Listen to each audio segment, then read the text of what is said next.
Here to show up and show out. Here to show up and show out. Here to show up and show out. Here to show up and show out. Yeah. Here to show up and show out. Here to show up and show out. Yo, what's going on, you guys? Today we are going to do a quick vlog, and we're going to talk about rejection. Yep, that's right. We've all got that email. We've all got that message that was, hey, it was so great to talk to you. It was so great having a conversation. We greatly appreciate everything. But unfortunately, that's right. So, real quick, reality is this conversation is going to be held while I'm headed to go grab my mom's from the airport. And honestly, it's from a thought of more so just keeping pushing, making sure that as you continue to go out here for the grind, as you continue to looking for the business, just to remember that your yes is right behind somebody's no. That's right. Your yes is right behind somebody's no. And I know oftentimes as photographers, as videographers, as influencers, as creators, as makeup artists, as business owners, we're always trying to find the yes. And I can speak directly to my photographers and videographers. And granted, yes, we like to talk business. I love to talk to you about how we can scale your business no matter what it is. But the truth of the matter is, for my photographers and videographers, oftentimes we're looking and hoping and have an anticipation for everyone to tell us yes. And the reality is that's not going to happen. You're not going to get a yes from everyone. You're not going to get a yes from that big client every single time. There's going to be probably, for every one yes, there's probably a good 20 no's that's going to come your way. And so I'm going to give you all a story and a synopsis of what I do when it comes to navigating the no's. Because the no's can be wearing, they can really start to wear down on you. They can start to build frustration. And I think oftentimes we get in this place of thinking that the more no's that come my way, the thought of being good may not be there anymore. And I'm here to tell you that's not true. And so here it is. I'm going to show you all. I literally got this email a couple days ago from a potential person that I had been going back and forth with regarding shooting their conference. And I had received the lead. I had saw the lead. I submitted my proposal, and they were very vague in the very beginning. And here's the thing, that when we're navigating, when we're talking through proposals, we need as much information as possible. So what I like to do is I like to try and get them on the phone. But that may not always be the case. And this particular person did not allow me to speak to them directly on the phone. Everything was through email conversation. And that's okay. And so what happened was we started to talk. We started to go back and forth through email. They gave me all the details that was needed. And I directly asked a few questions. Now, granted, they needed an answer very quickly because they were going back to their team to say, hey, this is what we're looking at. And so what they needed was photography for 2 or 3 days, as well as also a headshot station. They didn't say how many people. They didn't say what the anticipated timeline looked like. They didn't know any of that. They didn't even really say the budget at the very beginning. Granted, we asked for the budget, but when they sent the email, they gave me the very bare bone details. So I, of course, came back with questions, and when I asked those questions, I didn't get a response. Well, I then sent a proposal, and I sent over a number, which was probably right around, I want to say it was probably right around $8,000 or $9,000, maybe a little bit more, maybe a little bit less. I'm not for sure exactly. But when I sent over that proposal, that amount was for a headshot station for a period of time throughout the entire event, as well as it was also for photography. And so, and that was meaning overlapping, because when we're doing headshot stations or headshot lounges, we're anticipating continuous flow, meaning people are constantly coming through. And so, based on the information I gave, I sent it over.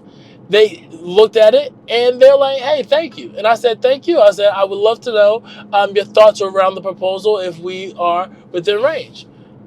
This particular person was very honest, and they said, out of the 4 proposals that we received, you were the highest. And the organization that I'm working, that I was working towards, they were very specific in saying they have a budget that they're trying to stay within, and with you, if you're not able to provide all of these services, they most likely won't go with you. I said, well, by all means, we'll definitely be able to provide the services. And this is, once again, another email. This is probably like the second or third. This is probably like the third email at this point. And I said, we're definitely able to provide those services. Are you able to provide me a range? Here's the thing. Whenever you're looking for and fishing for the budget, don't just ask what the budget is, because every marketing director is going to tell you, I'll let you know, or they're going to dance around it. But when you ask for a range, they're going to give you a range. They're going to say between X amount of thousand to X amount of thousand. And in that then allows you as the photographer and videographer to be able to tell them exactly what it is that you can do. And so this particular person said they are trying to stay under $5,000. Now, for me, I was well over their quote. I was. And I said, okay. I said, well, let's talk through this. And they were very honest. I said, well, we can meet you in that range. However, I said, we can meet you within that range. However, what we would do is, and this is where I think is so important and critical as you're going back and going into negotiations. We then started to talk through what we could do in giving them based on our experience. So I started to break down, instead of doing a headshot station the entire time, we would do it during lunch breaks. I then also said, instead of sending 2 photographers, it would be 1 photographer that would cover both the headshot station as well as also capturing the conference photo. In that, I said we would be able to do it within your budget range. However, what I would suggest is we keep things within these amounts of hours. This is of course, our upfront. This is where we are. And then I advised them, I said, our goal, though, in doing this is not just to win the business for this year, but we see that you do multiple conferences throughout the year, as well as also you do the same conference yearly. What are your thoughts? They reviewed it. They looked at it. They said, we love it. And she said, I will take this back to our team. Thank you so much for coming within our budget, or adjusting within our budget range. And in doing that, it immediately created this conversation. It created this environment or feeling for me of thinking, I got this in the bag. That's usually what happens.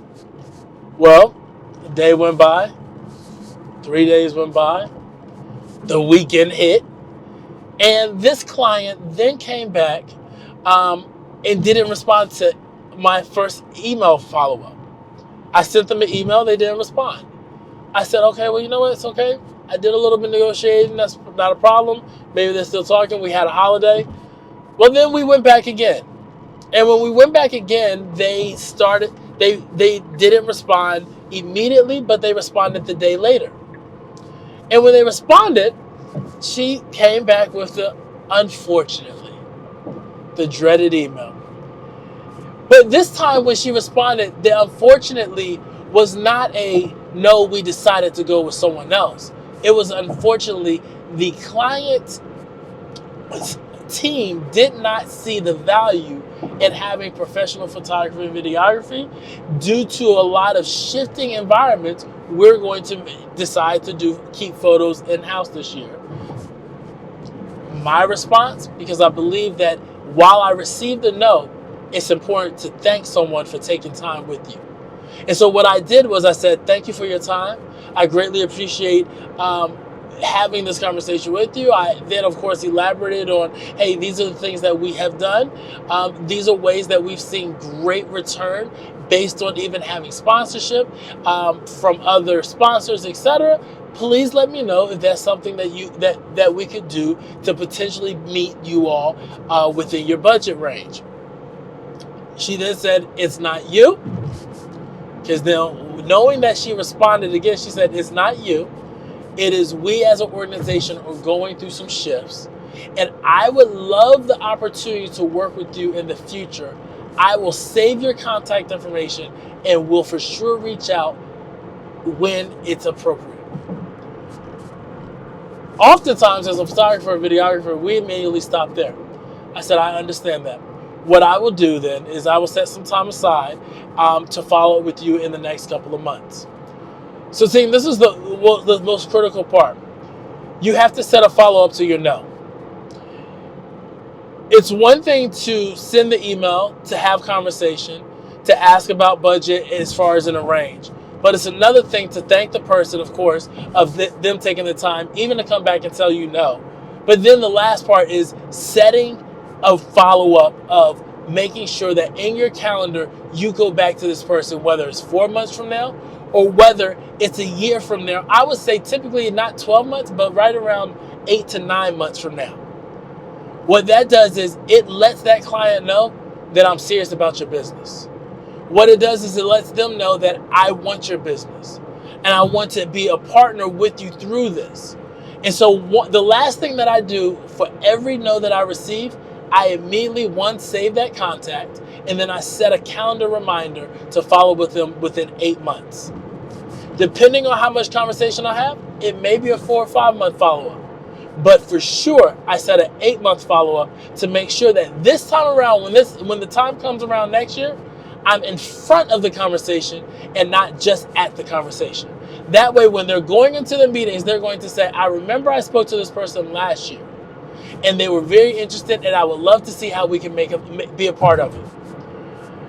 Now, I come across this scenario often. It happens to me often. I've received a lot of no's. However, this past week, I've received more yeses than I've received no's. I had the opportunity to close a project that was 3 times the amount of project that the last person was wanting to set up, that we were wanting to negotiate for. What does that say?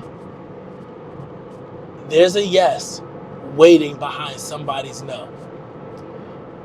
I'm only telling you guys this to encourage you. Everyone's not going to be your client. Everyone won't be your client today. But there is an opportunity down the road that someone is waiting for you to reach out. So continue to keep sending emails. Continue to keep reaching out and asking for the yes. Figure out how do you get that yes. And then from there, build upon it. Hey, with that being said, you guys, it's your boy Des. Appreciate your time. This is the first vlog. See how it works out. I'm going to keep giving tips, and hopefully, if you love it, smash that subscribe button. Peace. Here to show up and show out. Here to show up and show out. Here to show up and show out. Here to show up and show out. Yeah. Here to show up and show out. Here to show up and show out. Here to show up and show out. Here to show up and show out. Yeah. They cannot turn a notch. Do a lot. Move a lot. You can see it in my eyes if you knew or not. Since a young teen.